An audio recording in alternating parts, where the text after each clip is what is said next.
If you're anything like me, then writing something interesting can be a bit of a challenge, especially when it's outside of your comfort zone. And this is exactly what kind of happened here when I set out to make something a bit more cinematic. But I did expect this to happen since it's basically a total 180 from what I typically do on my channel. But there were a few things that definitely helped me get things going, and I'm gonna share those with you here. This one might be one of the biggest problems that I deal with in just about every new project. And that is kind of jumping from idea to idea instead of fully developing one specific idea. Avoiding this helps because otherwise I find I end up doing a whole lot with nothing to show for it at the end. And the other ideas that you get from building on the first idea may be even better than initially expected. So with that lesson freshly in mind, I came up with this baseline.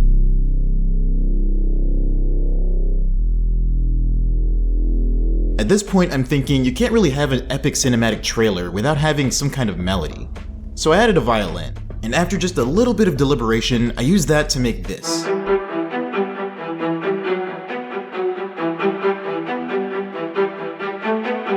But that wasn't really enough on its own though, so I knew I needed something else.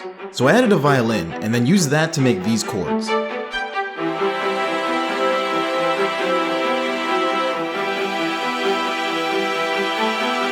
And this is where I was reminded of another important lesson, and that is simplicity. See, I definitely wanted to make the overall progression more complex, but decided against it for a simple reason. Things were already starting to sound decent anyway, so I figured there was no real need to make things more complicated than they needed to be. And that was made even more true when I added in these drums. But I felt like something was still missing, so I added a violin. And using everything that was laid out so far as a guide, I was able to come up with this melody.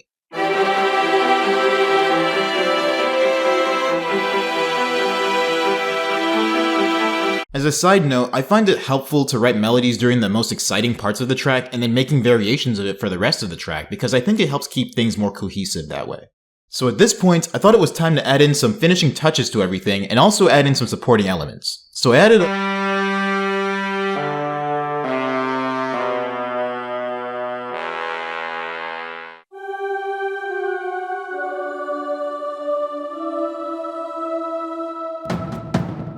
And with all those elements added in, this is what it sounded like when put together.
So there were definitely a few great practices that came out of writing this, and hopefully you can take some of these with you in your next project.